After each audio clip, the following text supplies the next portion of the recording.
नमस्कार दोस्तों। तो आज हम शुरुआत करने वाले हैं यहाँ पर फंडामेंटल ऑफ प्रोग्रामिंग। मीन्स हम प्रोग्रामिंग की शुरुआत करने वाले हैं। और जब भी हम प्रोग्रामिंग की शुरुआत करते हैं दोस्तों, तो सबसे पहला जो कॉन्सेप्ट आता है वो कौन सा दोस्तों? यहाँ पर एल्गोरिदम। तो आज हम इस क्लास के अंदर एल्गोरिदम का जो कॉन्सेप्ट है, एल्गोरिदम किसे कहते हैं, एल्गोरिदम की क्या क्या कैरेक्टरिस्टिक्स होती हैं, और एक जो एल्गोरिदम है इसके जो फंडामेंटल बिल्डिंग ब्लॉक्स कौन कौन से होते हैं उनकी चर्चा करने वाले हैं।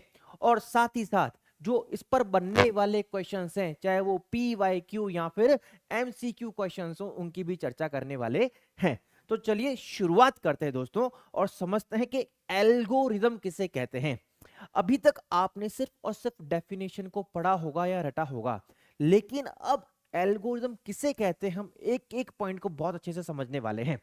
देखिए दोस्तों, यदि हम किसकी चर्चा करें, यहां पर एल्गोरिदम की चर्चा करें,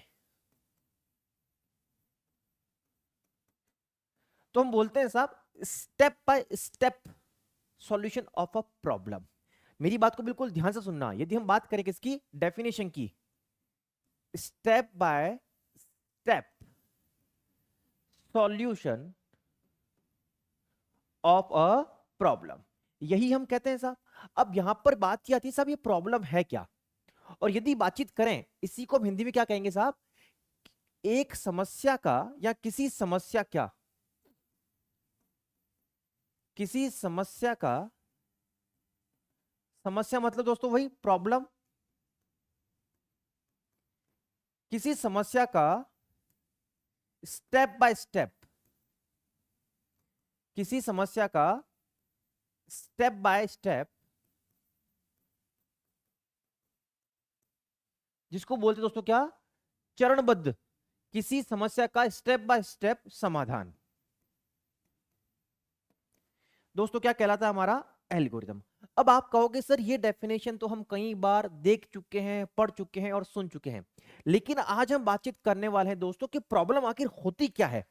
ये जो वर्ड लिखा है हमने यहां पर प्रॉब्लम, यही तो हम बात करें साहब कि आखिर में प्रॉब्लम है क्या जिसका हम स्टेप बाय स्टेप सॉल्यूशन करने वाले हैं।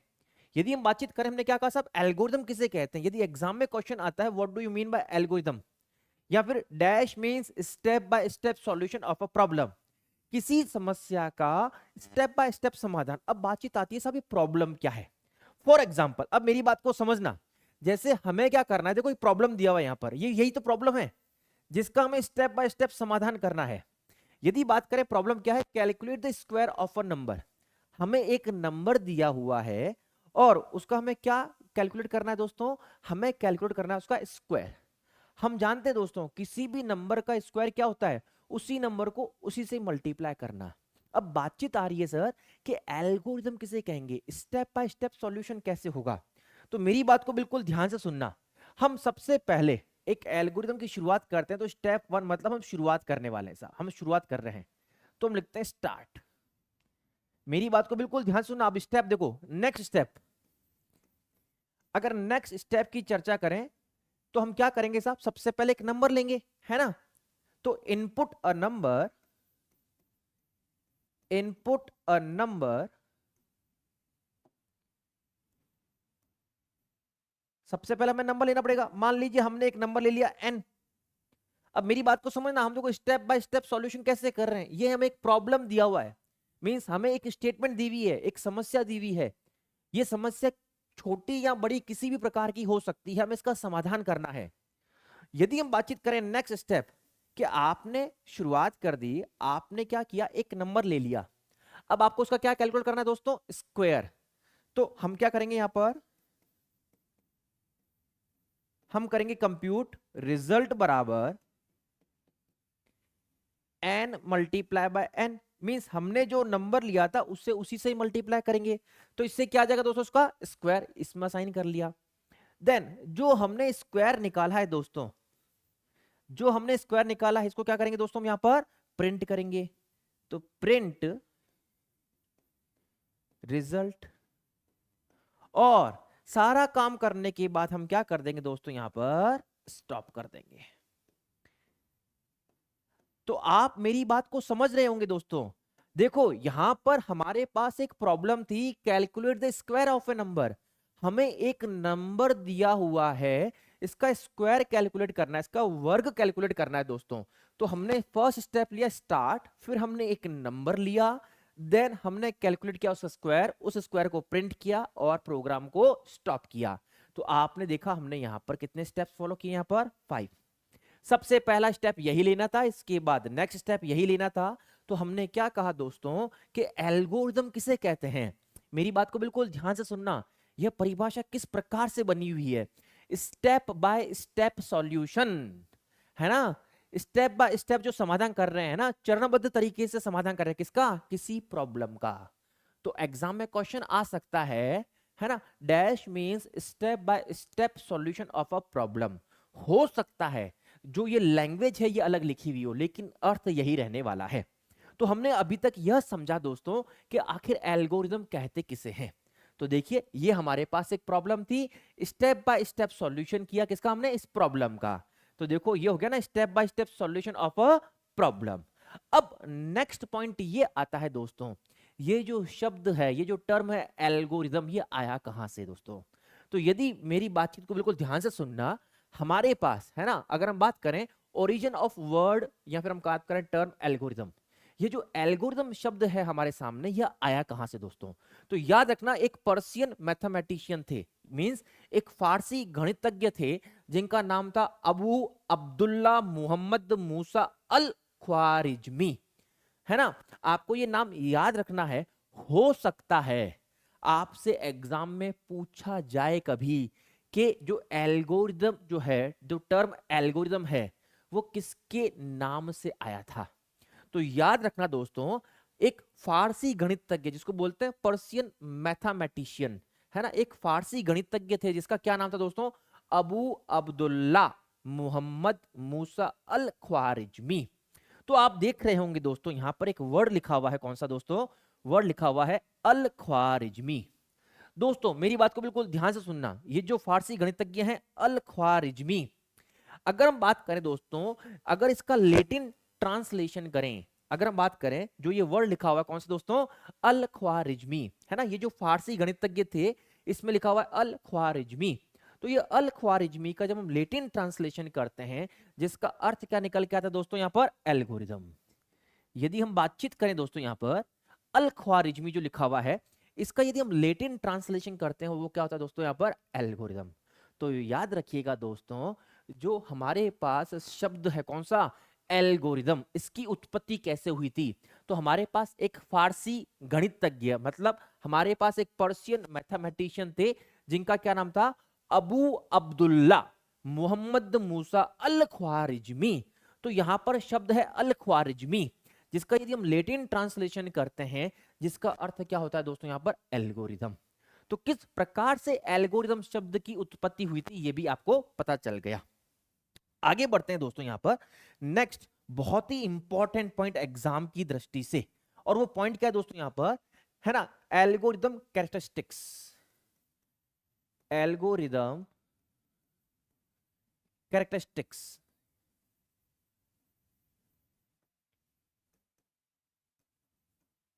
ये जो पॉइंट है दोस्तों, इस पॉइंट से एग्जाम में बहुत बार क्वेश्चंस आते हैं। यदि हम बातचीत करें एल्गोरिदम के विशेषताएं, एल्गोरिदम की फीचर्स कहें, विशेषताएं कहें, कैरेक्टरिस्टिक्स कह सकते हैं,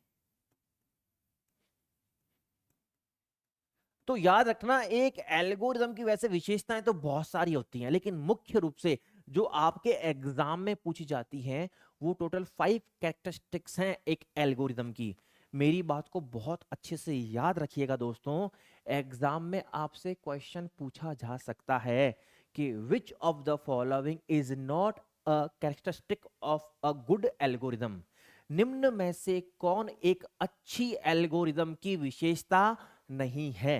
तो एक एल्गोरिदम की कौन कौन सी विशेषताएं होती हैं वो देखते हैं।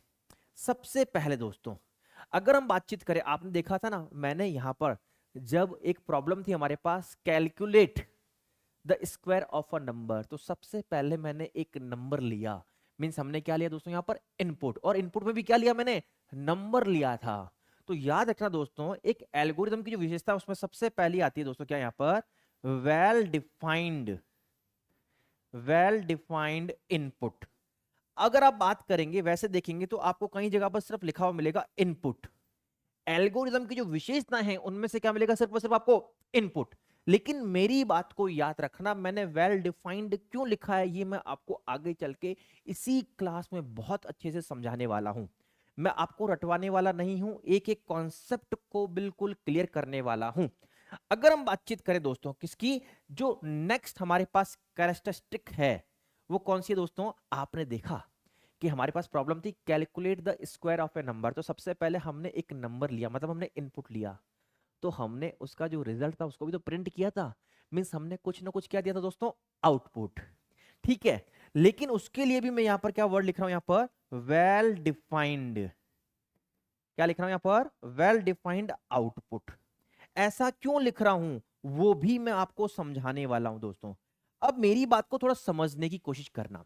वेल डिफाइंड का यहां पर मतलब है, चाहे वेल डिफाइंड इनपुट की बात करें चाहे वेल डिफाइंड आउटपुट की बात करें, डिजायर्ड आउटपुट। मान लो मुझे स्क्वायर चाहिए था 5 का 25, तो वो 25 ही आना चाहिए था, तभी वो एल्गोरिथम अच्छी है। ऐसा नहीं मैं 5 का स्क्वायर कर रहा हूं आ कुछ और रहा है। तो वेल डिफाइंड मतलब डिजायर्ड आउटपुट आना चाहिए, जो हमें चाहिए, जो हम चाहते थे। इसीलिए आगे वर्ड लिखा गया है वेल डिफाइंड, जिसको हम और अच्छे तरीके से आगे चल के क्लियर करने वाले हैं। अगर हम नेक्स्ट थर्ड यहां पर विशेषता की बातचीत करें यहां पर, ठीक है, वो कौन सी दोस्तों यहां पर, वो है यहां पर फाइनाइटनेस। कौन सी दोस्तों यहां पर, फाइनाइटनेस। फाइनाइट मतलब क्या होता है, इसका मतलब हम बहुत अच्छे तरीके से है ना बाय लैंग्वेज में बात करने वाले यहां पर। नेक्स्ट यदि बातचीत करें दोस्तों, वो कौन सा यहां पर, क्लियर एंड अनएम्बिग्यूअस।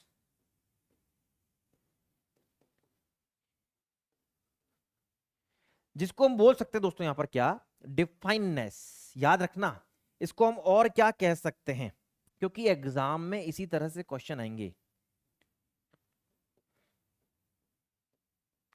डिफाइननेस यहां पर प्रिसीजन।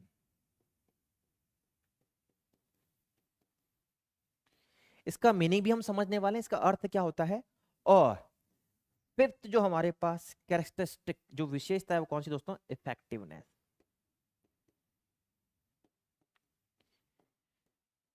तो मेरी बात को बहुत अच्छे से याद रखिएगा, आपसे एग्जाम में क्वेश्चन पूछा जा सकता है, और पूछा गया है ये भी मैं आपको आगे चल के बताने वाला हूं इसी क्लास में, कि विच of the following is not a characteristic of a good algorithm.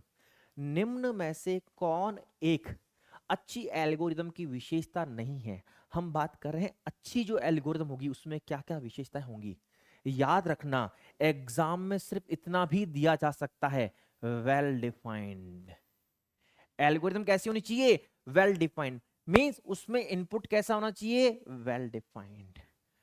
ऐसा भी लिखा हुआ मिल सकता है यहां पर एक ऑप्शन, वेल डिफाइंड आउटपुट नहीं लिख के, वेल डिफाइंड आउटपुट नहीं लिख के सिर्फ लिख देगा वेल डिफाइंड। तो याद रखना एक एल्गोरिथम वेल डिफाइंड होनी चाहिए, यह उसकी एक क्या हो गई, विशेषताएं। मैंने यहां पर 5 कैरेक्टरिस्टिक्स लिखी हैं, लेकिन याद रखना अपने आप में वेल डिफाइंड होना भी क्या है, एक एल्गोरिथम की क्या है, कैरेक्टरिस्टिक मींस विशेषता है।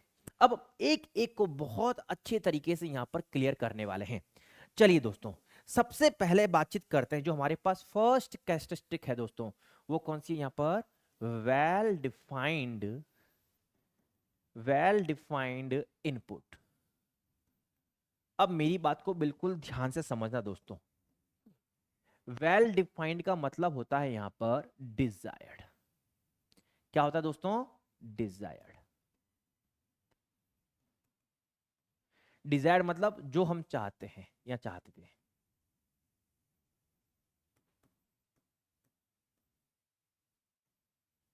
अब मान लो अगर मैं किसी भी स्टेप में लिख दूं रीड, रीड क्या, एक नंबर को रीड करना है, एक स्ट्रिंग को रीड करना है, तो वहां पर हमें वेल डिफाइंड मेंशन करना पड़ेगा, इनपुट अ नंबर या रीड अ नंबर। तो मेरी बात को समझ रहे होंगे। अगर हम बात करें जो हमारा इनपुट होना चाहिए वो कैसा होना चाहिए, वेल डिफाइंड, जो हम चाहते हैं वही इनपुट हम लें, ठीक है, तभी वह एक अच्छी एल्गोरिदम होगी। तो मेरी बात को ध्यान से सुनिएगा दोस्तों, यहां पर वेल डिफाइंड का मतलब आप समझ गए होंगे कि जो हम चाहते हैं इनपुट में वही हम लें, तभी उसको हम क्या कहेंगे दोस्तों, वेल डिफाइंड इनपुट। जो डिजायर्ड इनपुट है वही हम लेते हैं। तो याद रखना है ना, N algorithm, N algorithm may have, an algorithm may have zero or more input। ये पॉइंट याद रखना दोस्तों, जीरो और मोर इनपुट्स। एन एल्गोरिदम में हैव जीरो और मोर इनपुट्स। इस पॉइंट को हम समझने वाले हैं। एक एल्गोरिदम में, एक एल्गोरिदम में जीरो या अधिक,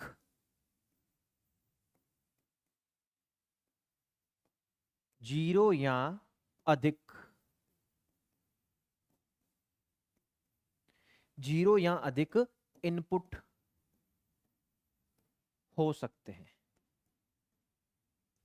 अगर हम बातचीत करें, इस पॉइंट को भी हम समझने वाले हैं दोस्तों। सर अभी थोड़ी देर पहले तो आपने कहा था कि एक एल्गोरिदम की जो कैरेक्टरिस्टिक्स हैं, विशेषता, उसमें वेल डिफाइंड इनपुट। अब आप कह रहे हो कि एक एल्गोरिदम में इनपुट हो भी सकता है और नहीं भी हो सकता है। तो मेरी बात को बिल्कुल ध्यान से समझने की कोशिश करना दोस्तों। सबसे पहला पॉइंट तो ये है कि एक एल्गोरिदम में कितने इनपुट हो सकते हैं, जीरो और मोर। इस पॉइंट को आपको याद रखना है। एक एल्गोरिदम में जीरो और मोर इनपुट हो सकते हैं। फॉर एग्जाम्पल, यदि मान लो मैं एक ऐसा प्रोग्राम बना रहा हूं जिसमें सिर्फ हेलो टिकम प्रिंट करने वाला हूं, मुझे सिर्फ और सिर्फ स्क्रीन पर दिखाना है हेलो टिकम, है ना। प्रॉब्लम क्या है, मुझे, मेरे पास प्रॉब्लम, समस्या क्या है, मुझे हेलो टिकम प्रिंट करना है। तो जब मुझे हेलो टिकम प्रिंट करना है तो मुझे इनपुट तो कुछ लेना ही नहीं है। तो यदि हम बातचीत करें एल्गोरिदम विद जीरो इनपुट, ये देखिए एक example, algorithm with zero input, है ना। हमारी प्रॉब्लम क्या है, मींस हमें करना क्या है। अगर हम बात करें प्रॉब्लम की, तो हमें क्या करना है साहब, प्रिंट करना है। क्या करना है साहब, प्रिंट हेलो टिकम, ये प्रिंट करना है साहब, हेलो टिकम। तो इस केस में हमें इनपुट तो लेना ही नहीं है साहब। अगर हम बातचीत करें, जब हमें क्या प्रिंट करना है, हेलो टिकम। देखो मैं फिर कह रहा हूं, प्रॉब्लम, समस्या, step by step solution of a problem, जिसको हमने क्या कहा था, एल्गोरिदम।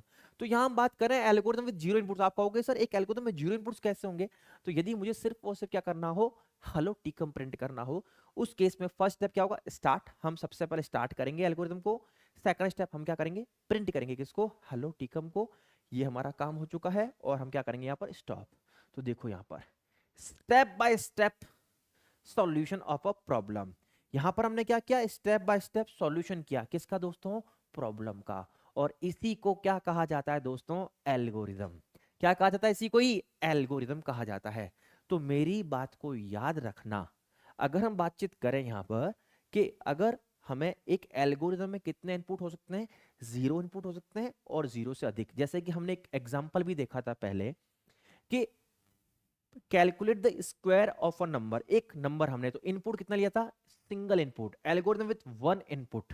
अगर हम बातचीत करें, हमने एक पीछे प्रोग्राम देखा था, है ना, पीछे हमने लिखी थी ना एल्गोरिथम, हमने पीछे क्या देखी थी, एक एल्गो। कौन सी एल्गोरिथम थी वो, calculate, calculate square of a number. और आपने देखा था उसकी जब मैं एल्गोरिथम लिख रहा था, तो एल्गोरिथम क्या हो जाएगी यहां पर, algorithm with one input, algorithm with one input. तो कहने का मतलब यही है साहब कि एक एल्गोरिथम में जीरो या अधिक इनपुट हो सकते हैं। इस बात को आपको याद रखना है। अभी तक मैंने आपको क्या क्या बताया, सबसे पहले एल्गोरिथम कैसे कहते हैं, ये कॉन्सेप्ट आपको सिर्फ समझना है कि कोई स्टेटमेंट, कोई प्रॉब्लम दी, उसका स्टेप बाय स्टेप हम सॉल्यूशन करने जा रहे हैं, इसी को हम एल्गोरिथम कहते हैं, पहली बात। सेकंड पॉइंट साहब, जो ये एल्गोरिथम है, इस शब्द की उत्पत्ति कैसे हुई। तो मैंने आपको बताया था ना, अल ख्वारिज्मी, है ना, एक ये पर्शियन मैथमेटिशियन, फारसी गणितज्ञ थे। और उनका जब लेटिन ट्रांसलेशन किया जाता है तो उसका अर्थ क्या होता है दोस्तों, यहाँ पर एल्गोरिदम होता है। और नेक्स्ट पॉइंट जिसकी शुरुआत की थी, एक एल्गोरिदम की कैरेक्टरिस्टिक्स, विशेषताएं क्या क्या होती है, उसमें पहली जो विशेषता है वो कौन सी थी, यहाँ पर वेल डिफाइंड इनपुट। अब हम नेक्स्ट जो कैरेक्टरिस्टिक है दोस्तों, वो कौन सी, यहाँ पर वेल डिफाइंड आउटपुट।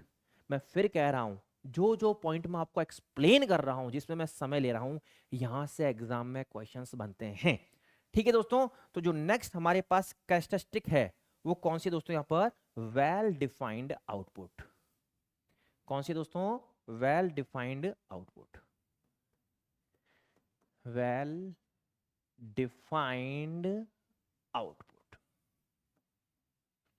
सर ये आपने वेल डिफाइंड क्यों लिखा, बातचीत ये आती है सर आपने ये वेल डिफाइंड क्यों लिखा।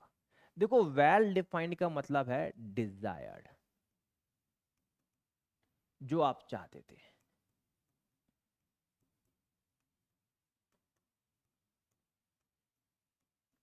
मान लीजिए आप दो नंबर को ऐड कर रहे हैं, तो उसका रिजल्ट 2+3 को ऐड करने पर 5 आना चाहिए, ना कि 6 आना चाहिए। तो जो डिजायर्ड आउटपुट यदि हम चाहते थे वो हमें मिल रहा है, तो वो क्या कहलाएगा दोस्तों, वेल डिफाइंड आउटपुट, है ना। अगर एक एल्गोरिथम की बात करें तो देयर शुड बी वन और मोर वन और मोर डिजायर्ड आउटपुट्स। मेरी बात को बिल्कुल ध्यान से सुनना दोस्तों। हमने जब बात की थी इनपुट्स की, तो इनपुट्स जीरो और मोर, जीरो या अधिक हो सकते हैं, लेकिन याद रखिएगा दोस्तों, एक एल्गोरिदम में जो आउटपुट्स हैं वो मिनिमम कितना होना चाहिए, वन और मोर। ठीक है, एक एल्गोरिदम में एक एल्गोरिदम में एक या अधिक, एक या अधिक, एक या अधिक डिजायर्ड आउटपुट होने चाहिए।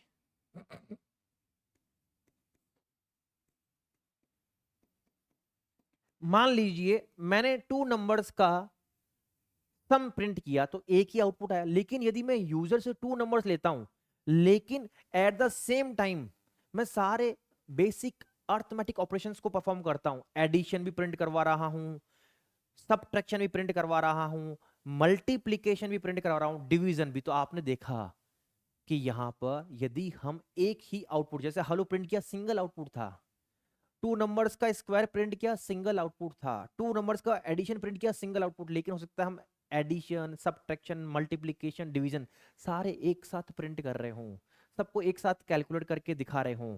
तो हम क्या कह रहे हैं दोस्तों, कि यदि हम बातचीत करें कि एक एल्गोरिदम में एक या अधिक, कम से कम कितना, यहां पर मिनिमम कम से कम कितने आउटपुट होंगे, वन आउटपुट एटलीस्ट, कम से कम एक आउटपुट तो होगा ही होगा। दूसरी चीज यहां पर वेल डिजायर्ड से मतलब क्या है दोस्तों, कि जो आउटपुट हम चाहते हैं वही हमें मिलना चाहिए। मान लीजिए कभी आपने देखा होगा ना कि हम लोग रिजल्ट तो कैलकुलेट करते हैं, हम चाहते कुछ और है, आ कुछ और जाता है रिजल्ट, तो ऐसा नहीं होना चाहिए। जो हम चाहते हैं वही रिजल्ट हमें मिल रहा है, इसीलिए हमने क्या लिखा है यहां पर, वेल डिफाइंड आउटपुट। जो हम चाहते हैं, जो हम चाहते हैं वही आउटपुट आना चाहिए साहब। ठीक है, चलिए अगर हम बात करें थर्ड कैरेक्टरिस्टिक, तीसरी विशेषता की बातचीत करें दोस्तों, अगर थर्ड कैरेक्टरिस्टिक की बात करें तो वो कौन सा होता है दोस्तों, फाइनाइटनेस। फाइनाइट, फाइनाइट लिख दो या फिर finiteness.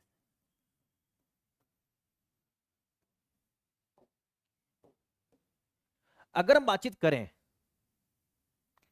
N algorithm must have, N algorithm must have a finite steps. इसका मतलब भी मैं आपको समझाने वाला हूं। एक एल्गोरिदम निश्चित चरणों के बाद, एक एल्गोरिदम निश्चित, फाइनाइट मतलब निश्चित, फाइनाइट का मतलब क्या होता है दोस्तों, निश्चित स्टेप्स के बाद, निश्चित चरणों, इसको बोल सकते हैं क्या दोस्तों, स्टेप्स के बाद समाप्त होनी चाहिए। अगर हम बातचीत करें तभी वह एल्गोरिदम कैसी होगी दोस्तों, अच्छी एल्गोरिदम होगी। कोई एल्गोरिदम अच्छी कब होगी दोस्तों, ऐसा नहीं है हमने कोई व्यक्ति बोलना स्टार्ट कर दो और वो चुप ही नहीं हो तो क्या वो आपको अच्छा लगेगा क्या, नहीं दोस्तों। एक व्यक्ति बोलेगा कुछ समय बाद में वो रुक जाता है दोस्तों, है ना, कुछ समय बाद में, एक निश्चित अवधि तक बोलने के बाद में। उसी प्रकार से यदि हम एल्गोरिथम की बात करें, ऐसा ही नहीं कि इनफाइनाइट लूप चल रहा है, नहीं, फाइनाइट, एक निश्चित स्टेप्स के बाद में वो चीज रुकनी चाहिए, समाप्त तो होनी चाहिए। तो याद रखना दोस्तों कि कोई भी एल्गोरिथम, अच्छी एल्गोरिथम, गुड एल्गोरिथम कब होगी, है ना, कि वहां पर जो एल्गोरिदम है वो एक नंबर ऑफ स्टेप्स के बाद, 10 स्टेप्स के बाद, 20 स्टेप्स के बाद, 30 स्टेप्स के बाद, एक निश्चित स्टेप्स के बाद, है ना, याद से सुनना दोस्तों, एक निश्चित स्टेप्स के बाद, एक निश्चित स्टेप्स के बाद क्या होनी चाहिए, स्टॉप हो जानी चाहिए ना, रुक जानी चाहिए दोस्तों, समाप्त हो जानी चाहिए। तभी वो एल्गोरिदम कैसी होगी दोस्तों, अच्छी एल्गोरिदम होगी। तो इस वर्ड का मतलब समझना दोस्तों, एग्जाम में इसी पॉइंट को लेकर के भी, ये जो मैंने परिभाषा लिखी है ना, इसी की लैंग्वेज को चेंज करके आपको क्वेश्चन दिया जाता है। ठीक है दोस्तों, चलिए बढ़ते हैं नेक्स्ट पॉइंट की तरफ।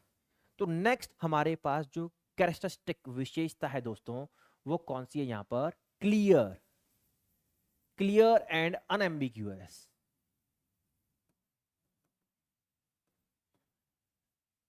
ठीक है, इसका मतलब क्या होता है इसको मैं समझाने वाला हूं दोस्तों, लेकिन मेरी बात को ध्यान से सुनना दोस्तों। कभी कभी एग्जाम में ये पॉइंट लिख लिया जाता है,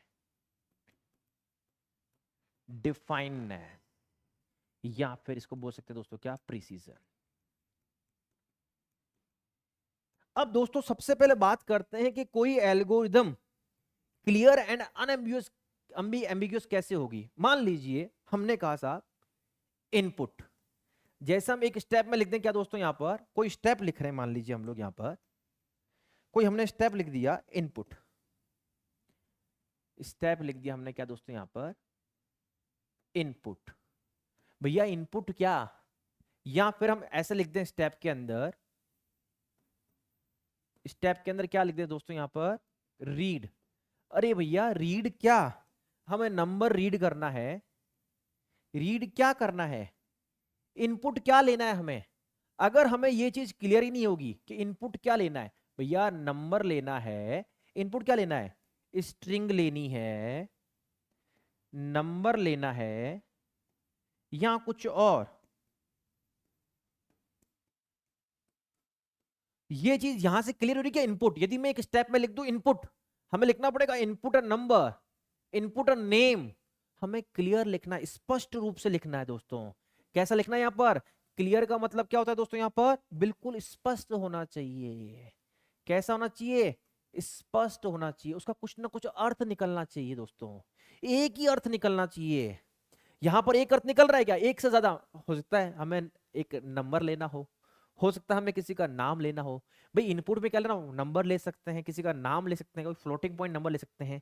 तो एक एक मत नहीं है यहां पर, कहीं लेना क्या है, यहां एक मत नहीं है, है ना, एक मत या एक अर्थ नहीं है क्या, एक अर्थ नहीं है साहब। तो हम क्या कह रहे हैं, मेरे पॉइंट को समझना, हम क्या कहना चाह रहे हैं दोस्तों, हम ये कहना चाहते हैं साहब, बहुत ही सिंपल और सीधा स्टेप है साहब, है ना, रिजल्ट ऑफ ईच स्टेप, ये जो स्टेप लिखा हमने, है ना, कोई सा भी स्टेप लिख रहे हैं, कोई सा भी स्टेप आ रहा है जो, है ना, result of each step must be clear, clear मतलब मीनिंगफुल,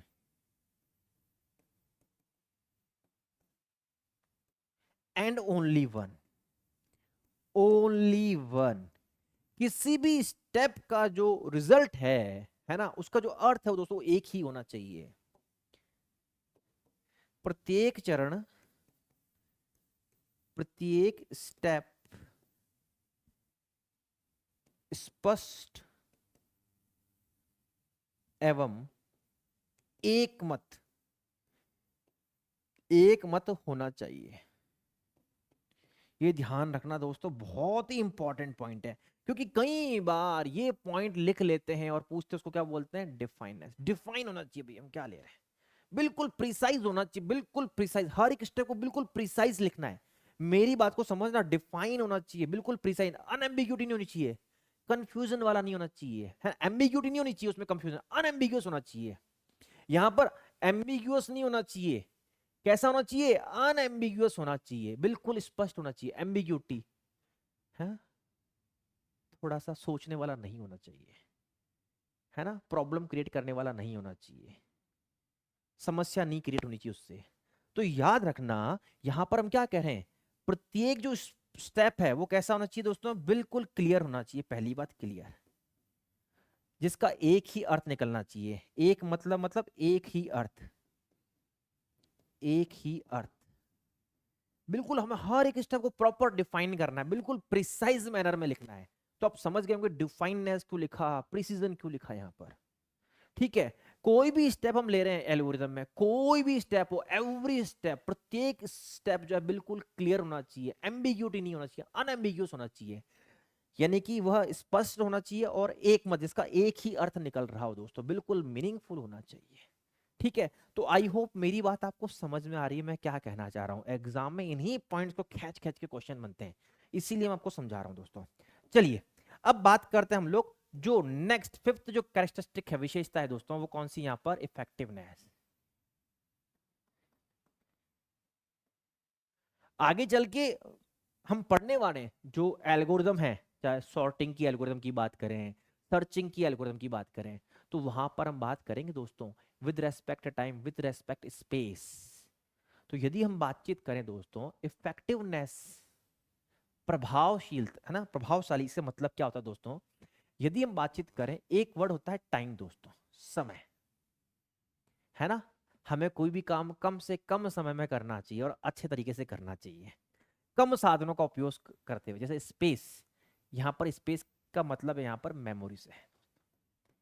मेरी बात को बहुत अच्छे से समझना दोस्तों, कि यदि हम बातचीत करें, मेरी बात को बिल्कुल ध्यान सुना, इफेक्टिवनेस का क्वेश्चन किस प्रकार से बनता है और किस प्रकार से इसका आंसर हमें देना है, यह जानना हमारे लिए बहुत जरूरी है, क्योंकि एग्जाम में ये बहुत ही इंपॉर्टेंट रोल प्ले करने वाला है आपके लिए।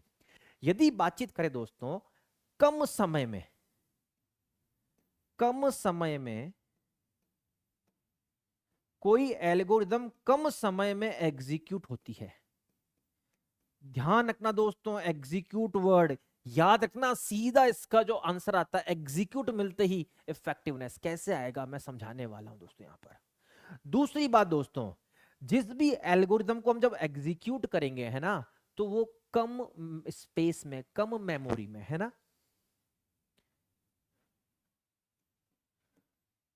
कम स्पेस, जिसको बोलते हैं मेमोरी में, क्या होनी चाहिए दोस्तों, रन होनी चाहिए। यदि एक एल्गोरिदम, यदि एक एल्गोरिदम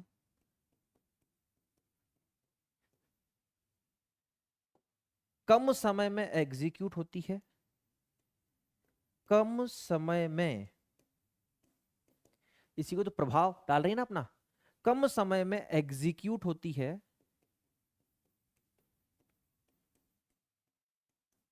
एवं कम स्पेस में, कम स्पेस में, कम मेमोरी में रन होती है,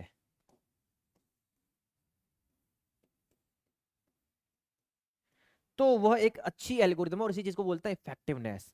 तो याद रखना, यहां पर वर्ड आ जाएगा बेसिक एग्जीक्यूशन से, वर्ड है मतलब यहां पर विद रेस्पेक्ट किसके आ रहा दोस्तों, टाइम एंड स्पेस। तो मेरी बात को बिल्कुल याद रखना दोस्तों, सीधे तौर पर इसी प्रकार से वहां पर एग्जाम में जो क्वेश्चन में पॉइंट लिखा मिलेगा दोस्तों। याद रखना, effectiveness with respect to time and space होता है कोई एल्गोरिदम कम समय में एग्जीक्यूट होती है और कम मेमोरी में रन होती है, कम स्पेस में एग्जीक्यूट होती है, तो वो क्या कहलाती है दोस्तों? इफेक्टिव, प्रभावशाली है दोस्तों। वो एल्गोरिदम कैसी है? प्रभावशाली है। यहां तक तो हमने बात कर ली दोस्तों। अब जो नेक्स्ट पॉइंट है दोस्तों, बहुत ही शानदार, बहुत ही इंपॉर्टेंट पॉइंट है। अभी तक हमने दो बिंदु की चर्चा की, तीन बिंदु की चर्चा की, तीन पॉइंट्स की चर्चा की। एल्गोरिदम की डेफिनेशन, परिभाषा, जिसको मैंने आपको विद एग्जांपल समझाया। एल्गोरिदम शब्द की उत्पत्ति कैसे हुई थी, ठीक है ना? तो अल ख्वारिज़मी, जो हमारे एक पर्शियन मैथमेटिशियन, फारसी गणितज्ञ थे, उनका लैटिन ट्रांसलेशन क्या होता है? एल्गोरिदम। तीसरा पॉइंट, एक एल्गोरिदम की कैरेक्टरिस्टिक्स, विशेषताएं, जिनकी डेफिनेशन से एग्जाम में क्वेश्चन बनता ही बनता है दोस्तों। नेक्स्ट हम बात करने वाले हैं फोर्थ पॉइंट की। वो कौन सा दोस्तों? Fundamental building blocks of N algorithm. एक एल्गोरिदम के जो है मूलभूत घटक कौन से हैं, उसकी हम चर्चा करने वाले हैं। तीन मूलभूत घटक होते हैं दोस्तों, बिल्कुल याद रखना दोस्तों। Fundamental building blocks of N algorithm, एक एल्गोरिदम के मूलभूत घटक, है ना? अगर हम बातचीत करें दोस्तों, ये है ना बिल्डिंग ब्लॉक्स, इन्हें हम थ्री बिल्डिंग्स ब्लॉक्स भी बोल सकते हैं।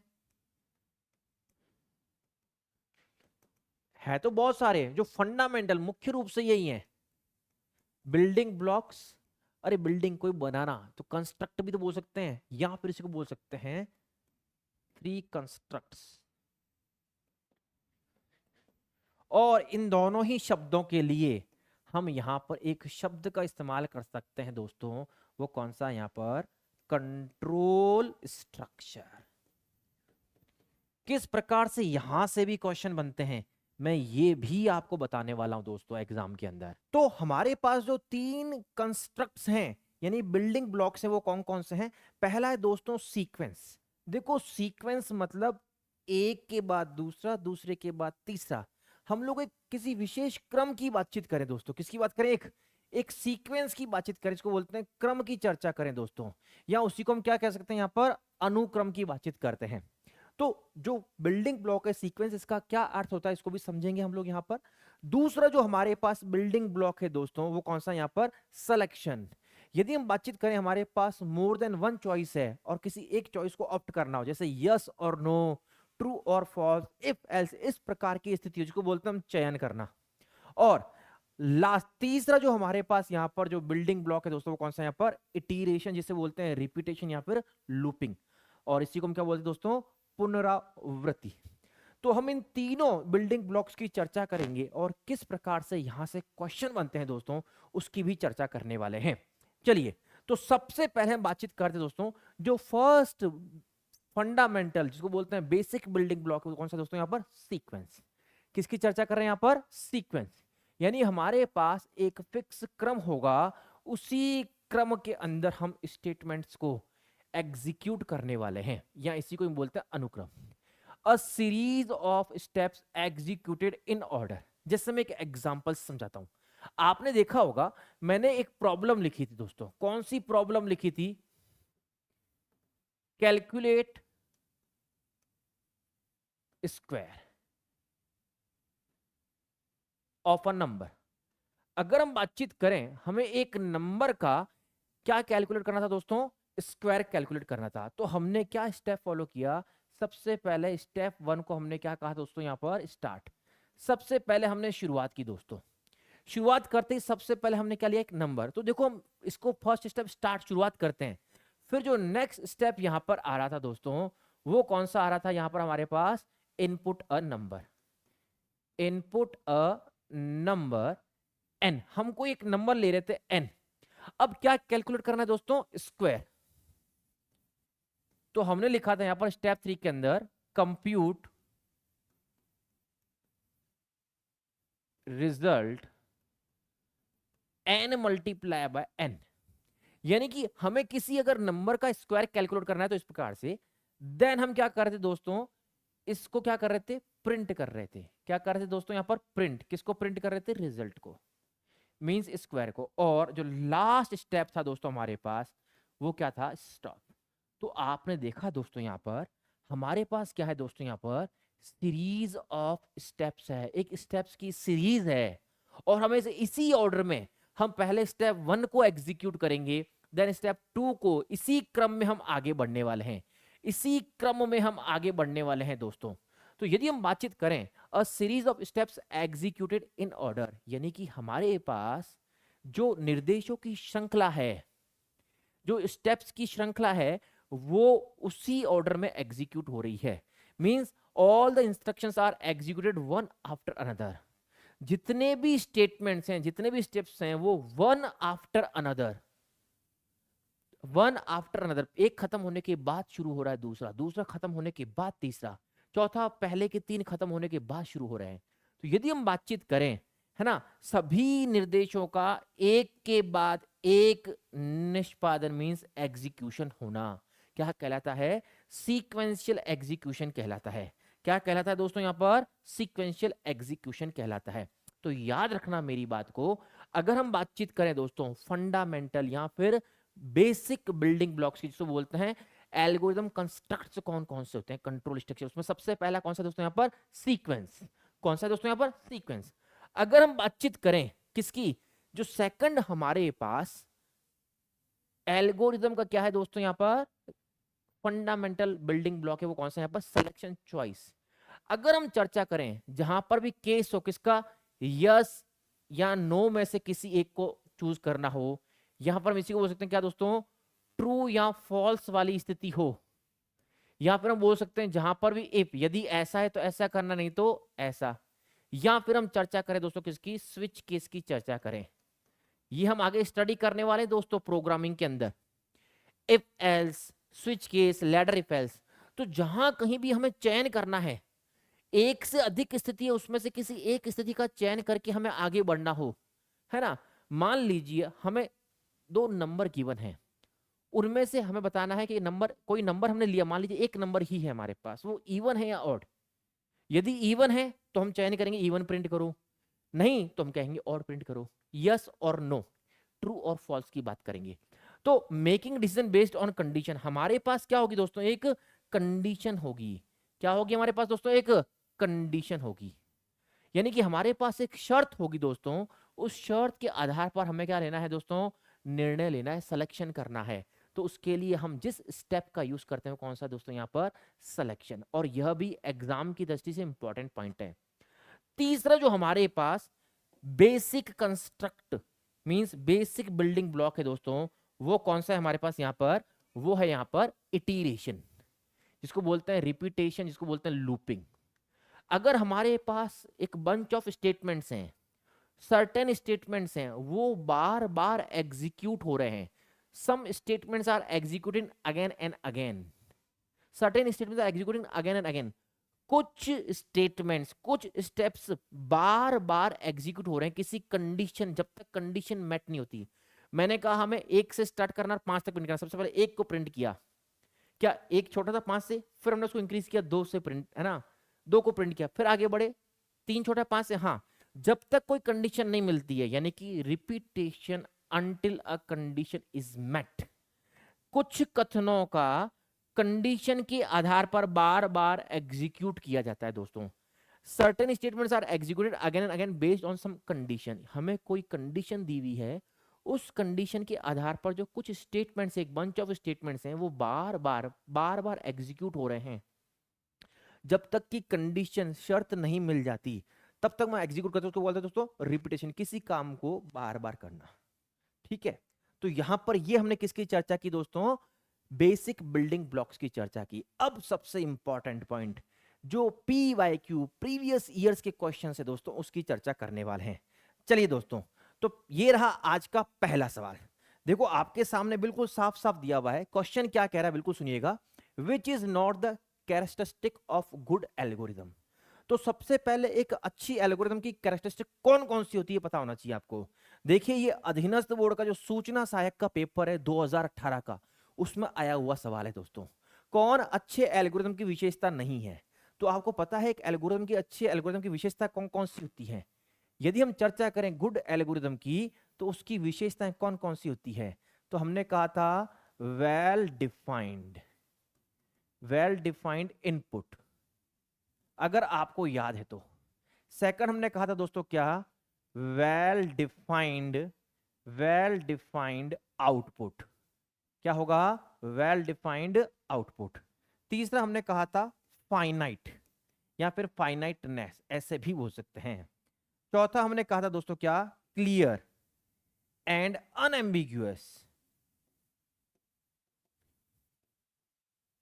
जिसको हमने क्या कहा था दोस्तों, डिफाइननेस। अगर आपको याद है तो डिफाइननेस, या फिर क्या कहा था दोस्तों, प्रिसाइज होनी चाहिए, प्रिसीजन, बिल्कुल क्लियर क्रिस्टल होनी चाहिए। और last but not the least हमने क्या कहा था दोस्तों, इफेक्टिवनेस। अब दोस्तों देखिए, इसमें जो ऑप्शन मिल रहा है आपके सामने, यहां पर जो ऑप्शन है फाइनाइट, बिल्कुल यह एक विशेषता है, फाइनाइट होनी चाहिए।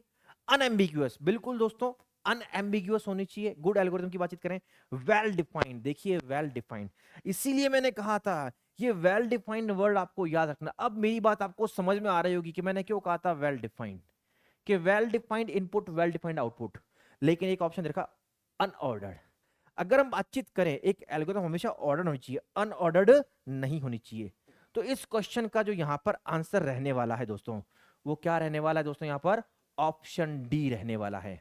क्या रहने वाला दोस्तों, यहां पर ऑप्शन डी रहने वाला है कि एक अच्छे, कौन अच्छे एल्गोरिथम की विशेषता नहीं है, अनऑर्डर्ड नहीं है। अच्छी एल्गोरिथम ऑर्डर्ड होनी चाहिए, एक फिक्स ऑर्डर होना चाहिए, एक सीक्वेंस होनी चाहिए। ठीक है दोस्तों, चलिए आगे बढ़ते हैं, नेक्स्ट क्वेश्चन की चर्चा करते हैं।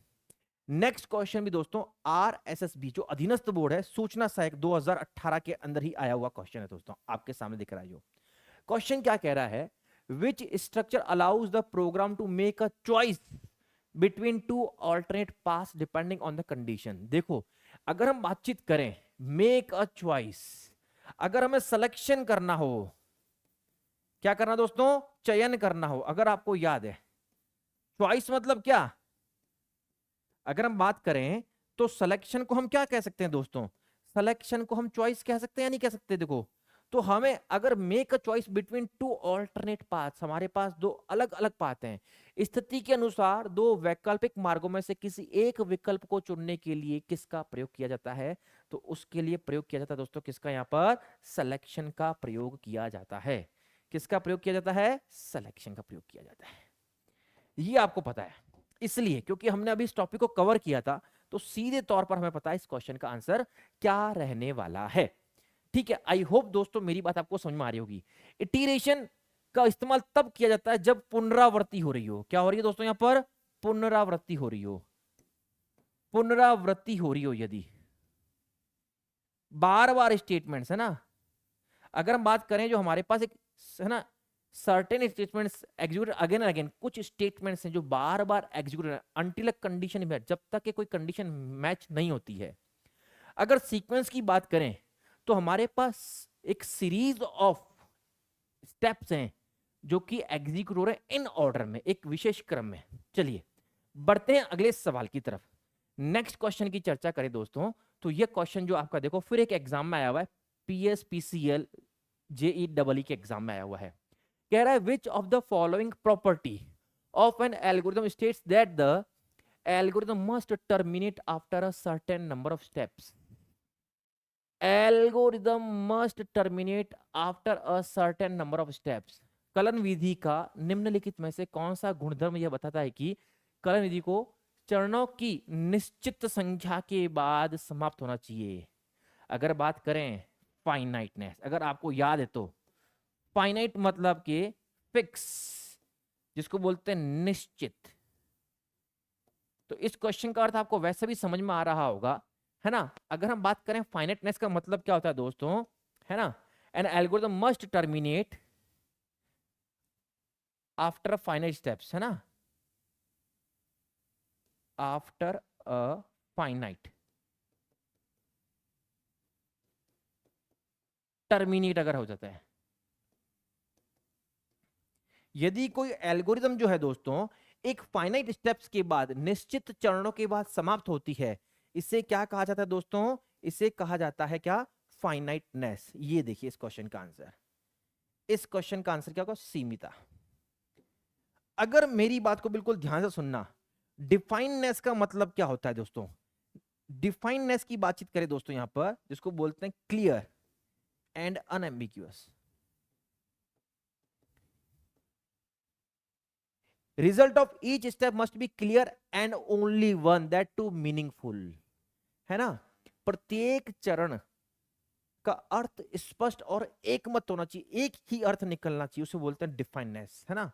अगर आप बातचीत करें इफेक्टिवनेस, तो इसका संबंध किससे दोस्तों? यहां पर टाइम और किसके साथ है दोस्तों? स्पेस। यदि एक एल्गोरिदम कम समय में, किसमें दोस्तों? कम समय में,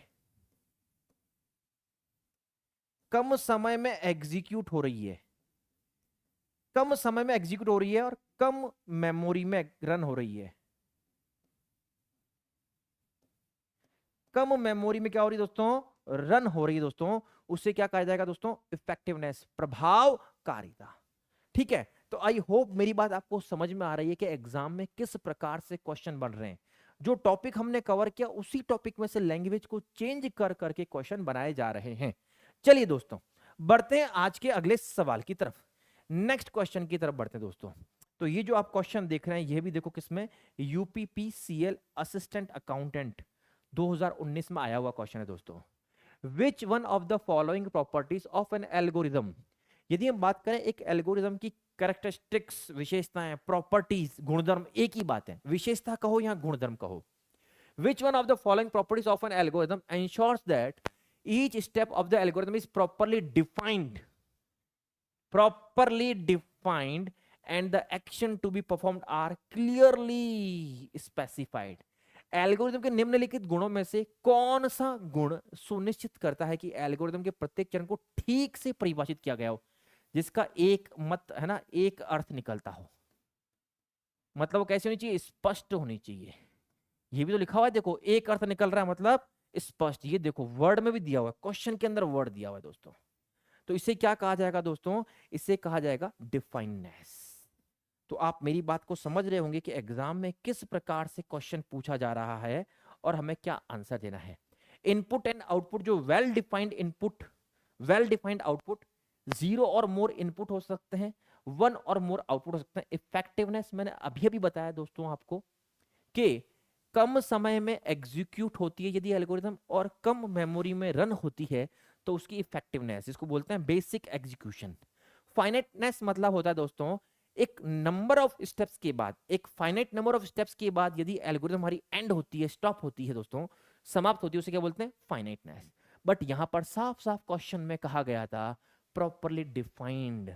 एक एल्गोरिथम को प्रॉपरली बिल्कुल डिफाइन किया गया, हर एक स्टेप का जो है ना कुछ स्पेसिफिक मीनिंग है, फिक्स मीनिंग है। जैसे हमने लिखा रीड अ नंबर, ऐसे लिखा रीड, रीड क्या? नंबर रीड करना है या फिर स्ट्रिंग रीड करनी है क्या? तो स्पष्ट होना चाहिए, एम्बिग्यूअस नहीं, अनएम्बिग्यूअस होना चाहिए दोस्तों। उसे क्या कहा जाता है? डिफाइननेस, या इसी को कहा जाता है दोस्तों क्या? प्रीसीजन, या फिर इसी को क्या कहते हैं दोस्तों? Clear and unambiguous. ये मेरी बात आप याद रखिएगा दोस्तों, ठीक है? चलिए बढ़ते हैं आज के अगले सवाल की तरफ। ये जो स्क्रीन पे आप क्वेश्चन देख पा रहे हैं दोस्तों, ये बहुत ही शानदार क्वेश्चन है, बहुत ही अच्छा क्वेश्चन है, और आरएसएसबी अधीनस्थ बोर्ड में, है ना, सूचना सहायक आईए 2023 में पूछा हुआ क्वेश्चन है दोस्तों। कह रहा है in the diagram given below. अब ये जो आप डायग्राम देख पा रहे हैं, इस तरह के डायग्राम जिसे हम फ्लो चार्ट कहते हैं दोस्तों, जो हम नेक्स्ट टॉपिक एल्गोरिदम के कॉन्सेप्ट के बाद जो नेक्स्ट टॉपिक आने वाला है फ्लो चार्ट, उसमें कवर करेंगे। लेकिन यहां देखिए क्या कह रहा है, स्टार, ये जो दिख रहा है आपको यहां पर इस तरह से, इंडिकेट्स डैश प्रोसेस, ये किसको बता रहा है दोस्तों? देखिए कहां जा रहा है। अगर हम बातचीत करें दोस्तों यहां पर, एक तो देखिए ये सिंबल किस तरह से, देखिए अगर हम बातचीत करें दोस्तों, हम यहां से देखो, यहां से ये देखिए, देखना आप जरा, मैं इसको वापस से बना रहा हूं अच्छे से। ये देखिए यहां से देखो, ये एरो अगर एन पे, ये देखो बार बार यहां से हम कहा जा रहे हैं दोस्तों, ये यहां पर आ रहा है और ये हमें लेके जा रहा है वापस नीचे। तो एक चीज बार बार रिपीट हो रही है, इधर देखिएगा यहां भी बना हुआ ये चीज। अगर हम बातचीत करें दोस्तों यहां से, यहां भी देखिए वापस हम यहां आ रहे हैं, है या नहीं? तो आप देख रहे हैं यहां पर कि हमारे पास जो सेट ऑफ स्टेटमेंट से बार बार एग्जीक्यूट हो रहे हैं, हम यहां से गए देखिए एन पे नो, यदि कंडीशन है ना फॉल्स है तो वापस ऊपर आए, फिर यहां से फिर वापस ऊपर आए, यदि यस है तो देखिए फिर वापस यहां पे आ रहे हैं। तो ये बार बार हो क्या रहा है दोस्तों? तो यहां पर हम बातचीत करें, पुनरावृत्ति हो रही है। क्या हो रही दोस्तों यहां पर? रिपीटेशन। हालांकि इस प्रकार के क्वेश्चन को हम जब फ्लो चार्ट अच्छे से समझ लेंगे तो इस तरह के डायग्राम को और अच्छे से क्लियर करेंगे। बट क्योंकि ये question repetition means looping means iteration से संबंधित था, इटीरेशन, यहां इसी को हम क्या हो सकते दोस्तों? लूपिंग। क्योंकि डायग्राम में आप देख रहे हो ये जो स्टार दिख रहा है सर्कल के अंदर, ये किसको इंडिकेट कर रहा है? यही हमें बताना है दोस्तों, है ना? तो पुनरावृत्ति प्रक्रिया को निरूपित कर रहा है। ये जो दिख रहा है ना सर्कल के अंदर स्टार, ये किसको बता रहा है दोस्तों? पुनरावृत्ति। आप देख सकते हो बार बार एग्जीक्यूट होगा, बार बार आएंगे हम लोग। ठीक है, चलिए बढ़ते हैं आज के अगले सवाल की तरफ। नेक्स्ट क्वेश्चन जो हमारे पास है, what are the three algorithm constructs? Three algorithm construct की चर्चा करें, ठीक है, या फिर हम कहें दोस्तों three building blocks of N algorithm. तो आपको पता ही है दोस्तों कौन कौन से हैं। सीक्वेंस सिलेक्शन, सीक्वेंस में क्रम या अनुक्रम, सिलेक्शन जिसको बोलते हैं चयन, और इटरेशन मतलब पुनरावृत्ति। ये देखिए आपके सामने यहां पर जो फर्स्ट ऑप्शन दिख रहा है दोस्तों आपके सामने, सीक्वेंस सिलेक्शन रिपीटिशन, जिसको हम ऐसा भी बोल सकते हैं दोस्तों, क्या यहां पर? अनुक्रम, अनुक्रम, चयन, और तीसरा पुनरावृत्ति। एक एल्गोरिदम के जो थ्री बेसिक बिल्डिंग ब्लॉक्स हैं या फिर थ्री कंस्ट्रक्ट्स हैं वो इस प्रकार से हैं। आई होप आपको लेक्चर बहुत अच्छा लगा होगा। यदि आप इसी प्रकार से और भी लेक्चर्स देखना चाहते हैं तो लाइक कीजिएगा, शेयर कीजिएगा, और चैनल पर नए हैं तो सब्सक्राइब करना नहीं भूलिएगा। Thank you.